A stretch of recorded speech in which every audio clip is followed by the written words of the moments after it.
that in the name of unity, service, and recovery, we can all get healthier. Whether you are a long-term abuser, a casual user, or a curious visitor. Welcome to Faithaholics Anonymous.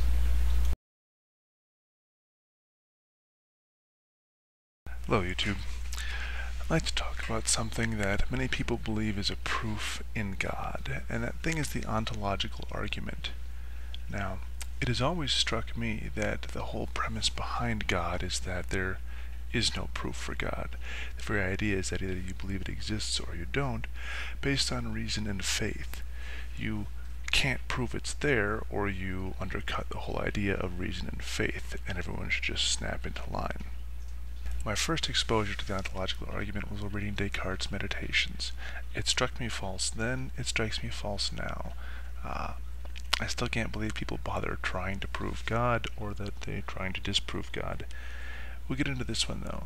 Dr. William Lane Craig presented an argument he claimed to fall from Alvin Plantinga, who presents the ontological argument thusly. 1. It is proposed that a being has maximal excellence in a given possible world W if and only if it is omnipotent, omniscient, and wholly good in W. This goes to 2. It is proposed that a being has maximal greatness if it has maximal excellence in every possible world. Premise 3. Maximal greatness is possibly exemplified. That is, it is possible that there is a being that has maximal greatness. 4. Therefore, possibly, it is necessarily true that an omniscient, omnipotent, and perfectly good being exists. 5. Therefore, by axiom S5, it is necessarily true that an omniscient, omnipotent, and perfectly good being exists. 6. Therefore, an omniscient, omnipotent, and perfectly good being exists. Well, there you have it. God is proven to exist. That's what an awful lot of people are pointing to, Dr. Craig certainly among them. For me, this has always struck me as false, and I see from a glance across the internet that's been the case for quite a few other people as well, including Immanuel Kant and many, many people who attempted to pull it apart. For me, the devil's in the details here. First off, you have this premise right up at the beginning of what maximal excellence is. In order to be maximally excellent, you must be both omnipotent and omniscient. Now, the problem with omnipotent is omnipotent self-contradicts. If you're omnipotent, you have to do things that aren't possible, like make red blue, or blue green, or other logically impossible things. You have to be able to make rocks that you can't lift.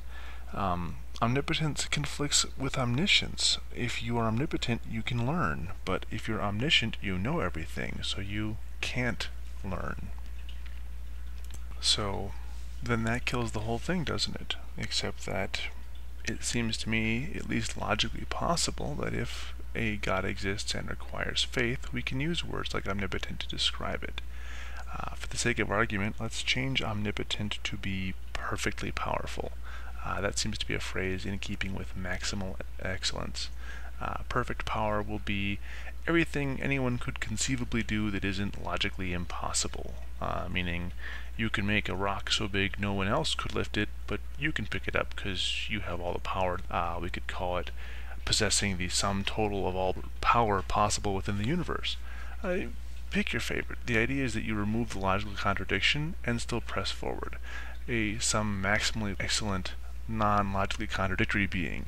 So now what? Now we've got this thing that possibly exists. We've proven it again. I mean, we've shown that part of its definition is that it exists, and since it's possible it exists, and its definition requires it to exist everywhere, then it actually has to be there, doesn't it?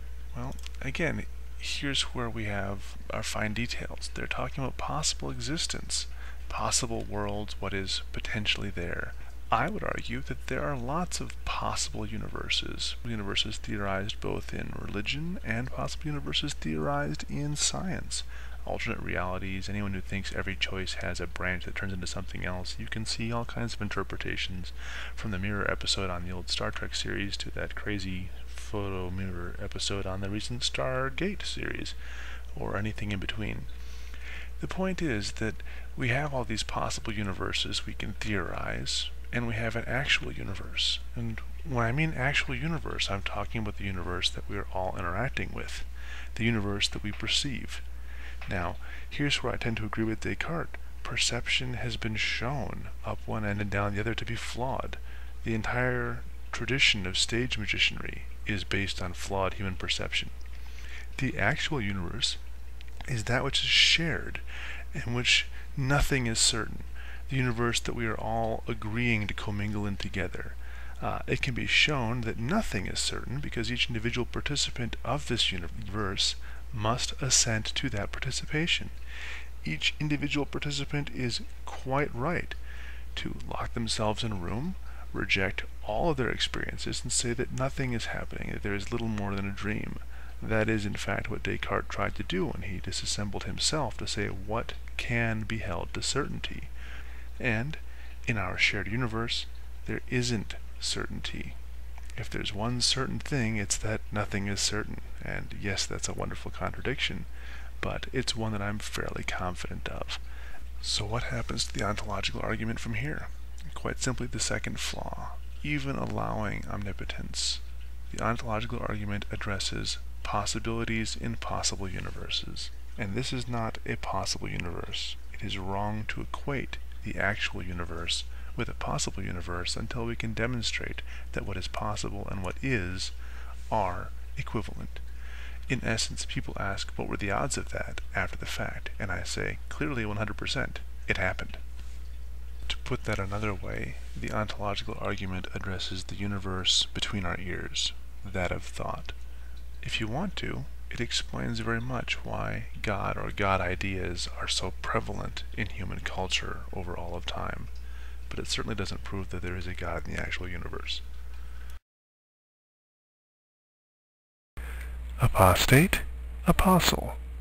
It's kind of like a palindrome.